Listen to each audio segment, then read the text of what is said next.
Hello and welcome to an exclusive look at For Honor. Today I'm going to be showing you the Dominion mode, and I'm really excited and immensely privileged to be allowed to show you guys this. So the Dominion mode is very much a capture the flag style game. You want to take the control zones and you want to kill enemies to get 1,000 points. Once you do that, it allows you to break the enemy team, which allows you to kill them permanently and win. Now this is a very close game and I'm a massive noob at it, so I apologise in advance. But hopefully this will give you guys an idea of how the gameplay works. Now I'm playing a warden, which is one of the knights. I'm actually in a female model, just for the record, and I have chosen this specific outfit here as one of the many customisations you could do. I'm just running over to capture point B because I'm going to sneak behind the enemy and capture it from them. Because I've noticed no one is protecting it, and that's the important thing, is to protect your assets. Now you gain points by capturing different zones. So for example, I have just captured zone B. Now that will give me points, but if they come back and take it, I will lose some of those points. So I have to keep an eye on it. I'm going into zone A now, which is the middle zone, which is very much the intensive action-packed zone. I'm already getting hit by a variety of NPCs and by that guy there. I've tried to block him a few times, but he is probably going to win. And there we go. He is actually executing me. But that gives me a perfect time to not only look at what my other teammates are doing, but give me an overall view of the map, which allows me to see where the lay of the land is, you know, where my teammates are, where they are, and try and counter that. So I am now running head on into A, which is a terrible idea. These guys have noticed I'm on my own and are going to kick the shit out of me, much like that. So that was the end of me.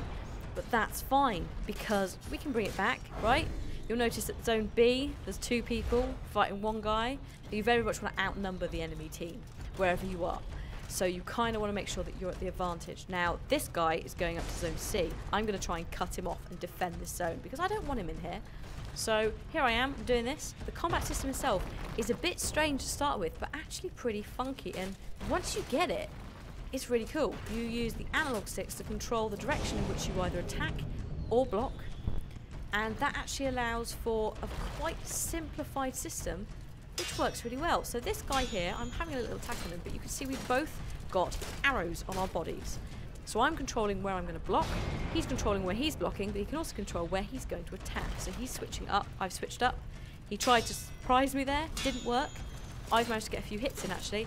He's hit me back as well, which is not great, but you know, I'm not giving up capture point C. I've actually got reinforcements coming in, which you can see on the mini-map in the top right. So I'm just holding him off until, here we go, here comes the reinforcements. And there we go, we have successfully defended point C. Now you'll notice that it just said feat unlocked. Now you can gain feats by either capturing points or by killing the enemy team.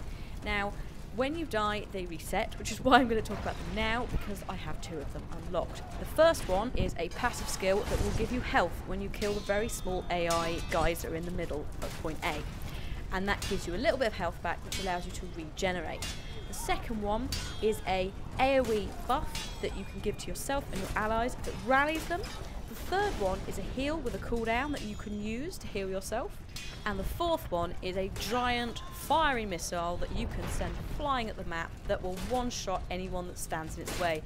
I'm back at capture point C currently, and I'm heavily outmanned to the extent that I'm running away.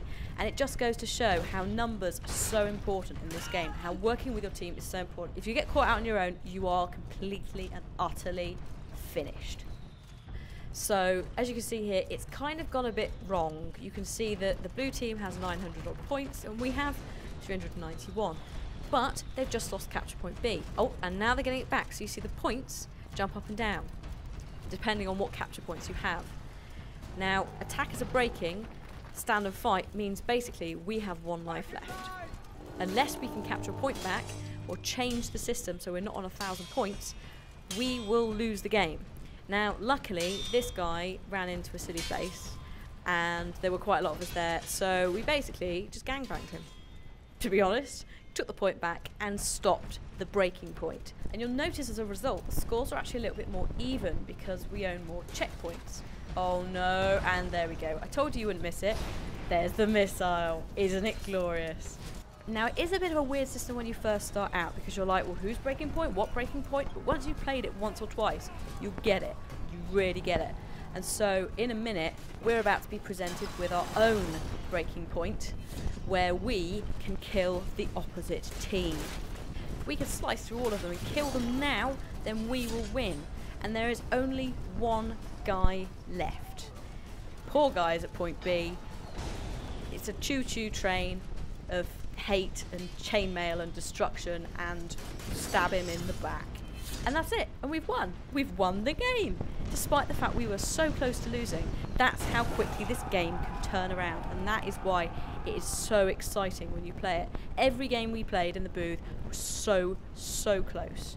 That's it for now, guys, on the For Honor Dominion mode. I hope you have enjoyed this. If you have enjoyed it, please do like and favourite and share with your friends, especially if you know they like a long sword. If you're interested in any of the other Ubisoft Gamescom content that I've done, please check the video description. I will also leave a link to the game's website in there as well. It's forhonorgame.com. Thank you again to Ubisoft for allowing me to capture this, and I'll see you guys soon. Goodbye!